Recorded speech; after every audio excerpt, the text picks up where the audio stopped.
There's no way Sony is going to let Spider-Man appear in Daredevil. I've seen several theories. Oh yeah, he's in New York. Yeah, Spider-Man is in New York. But if Sony has anything to say about it, Spider-Man is not in this New York. It's not happening. Not happening. Yeah. What do you think of Kamala Khan? Imagine Kamala Khan teaming up with the Punisher. That just doesn't even go together. That does not go together. Coming up on this week's headlines. Marvel drops the first Fantastic Four trailer. And yeah, their universe is screwed. Star Wars Celebration gives us even more Pedro Pascal.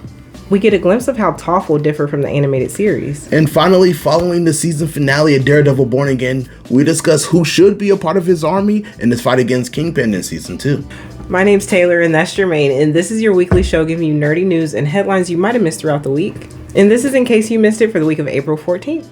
Marvel dropped the first trailer for Fantastic Four First Steps this week, and I'm going to go out on a limb here and say this movie is going to be way better than the 2015 Fan 4 stick.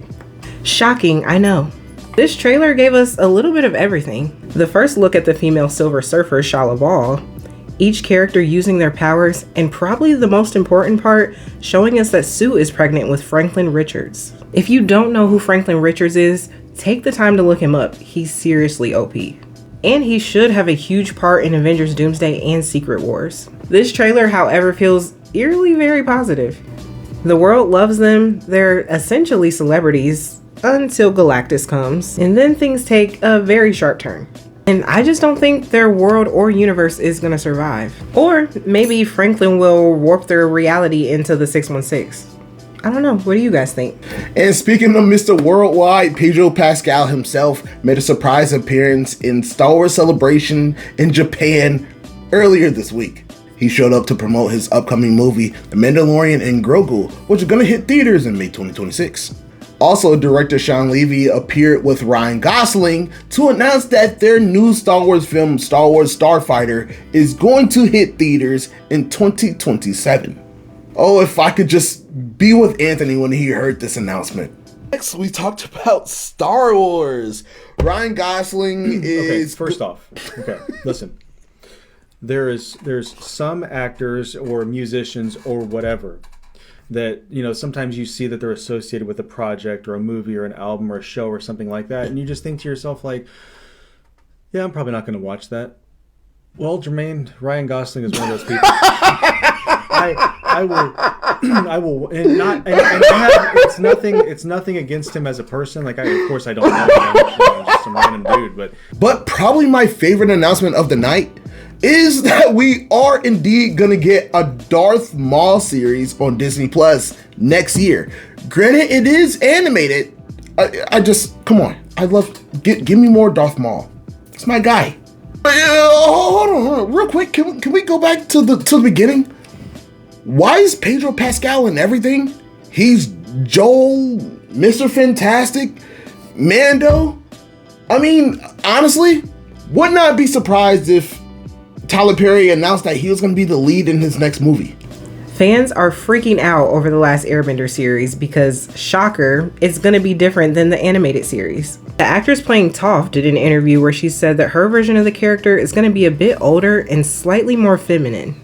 And when people read this quote, obviously they lost their minds. Here's what I'm going to say about this. I think it's good that they're aging her up a little bit.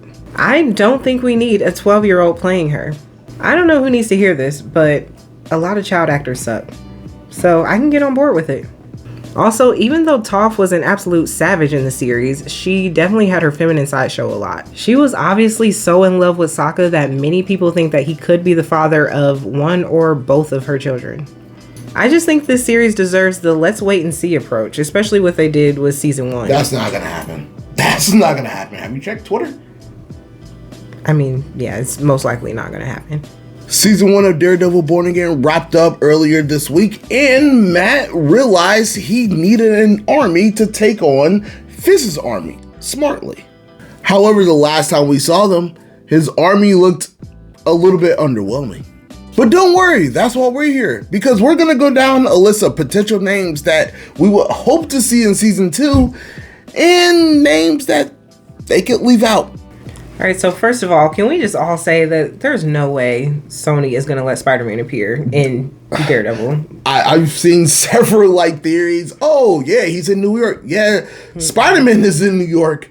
But if Sony has anything to say about it, Spider-Man is not in this New York. It's not happening. Not happening. Yeah, especially Vincent D'Onofrio just came out and said that he, as Kingpin, can't appear in MCU films because rights and stuff are. Yeah, no, it would be great. I want to see them team up again. Yeah, I mean, I think everybody would want that. The audience wants that, but I don't see that happening. The only way I can see them like team up is obviously in a Spider-Man 4, Spider-Man 4, because we already got him. Yeah. What do you think of Kamala Khan?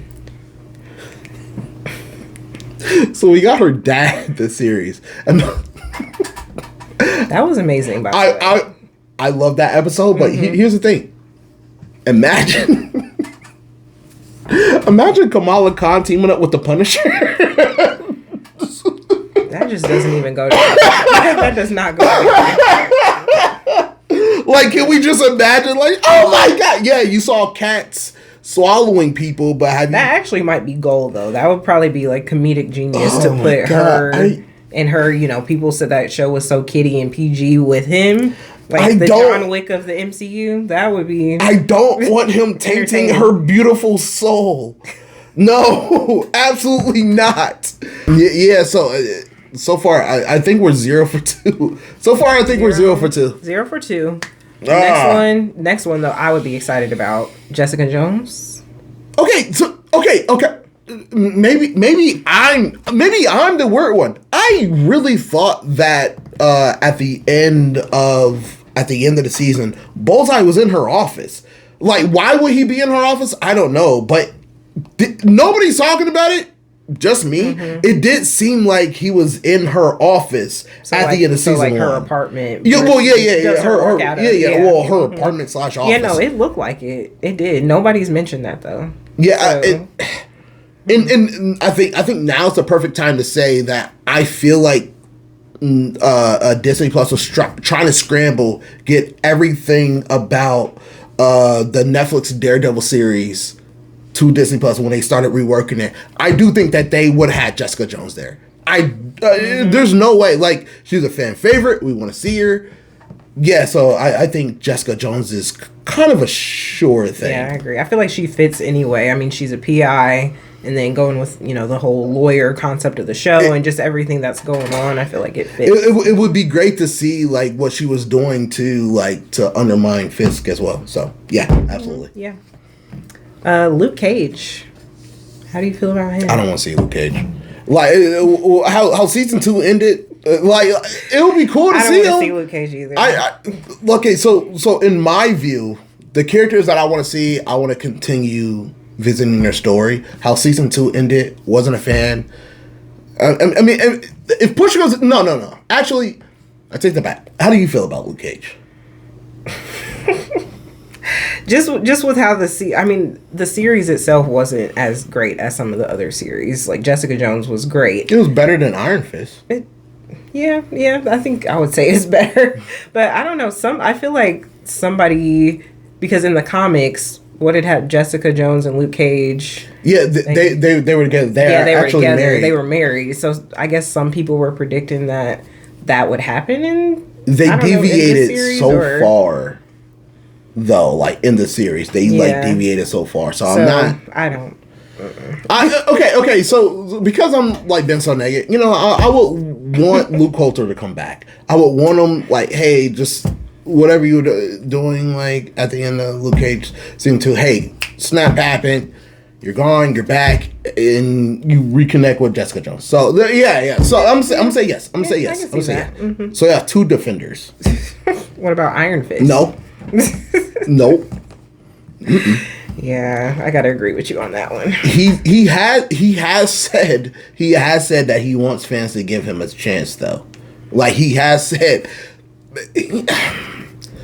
I don't think I would rather see Colleen because she has. That's what I was gonna say. Yeah. I would rather see her than Danny Rand. Sorry, bro. Like, you had your chance for 2 seasons, and I don't know. Yeah, it's a no for me. Okay, wait. So wait. Iron Fist. You said Iron Fist, so not a particular Iron Fist. So No, I want to Danny see Colleen. Rand's. No. Danny Rand's Iron Fist is a no for me. Colleen Iron Fist. Yes. Let's go. Yes. I want to see her. All I right. can see her. Kate Bishop. I would want to see Kate. That's yeah. I feel the same way about her that I feel about Kamala. What? That she's just wouldn't fit with Punisher?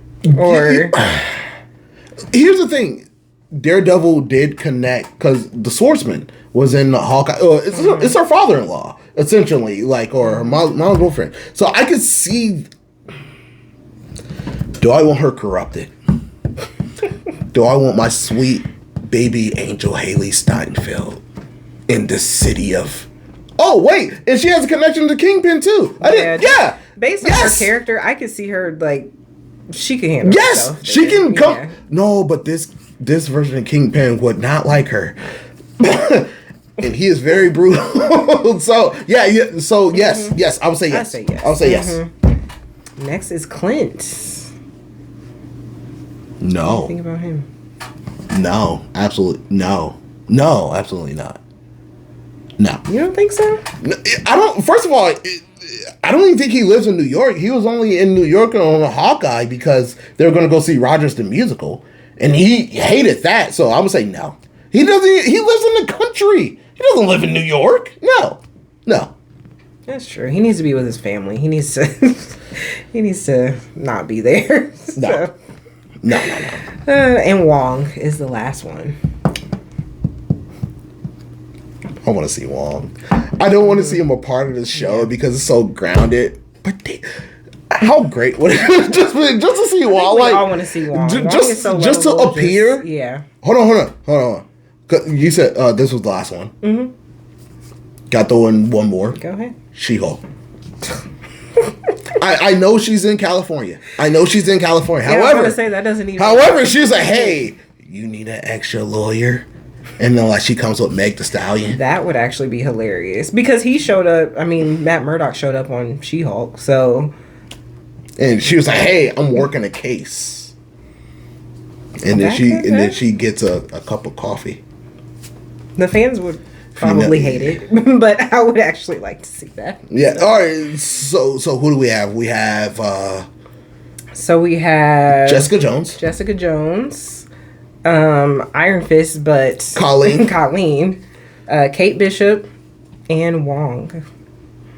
That's a solid team. Like, let's make it happen, Marvel. This has been In Case You Missed It for the week of April 14th. Like the video, share the video, subscribe, and we'll see you next week. Bye. Bye. Subscribe for more headlines throughout the week, games, and 60-second reviews.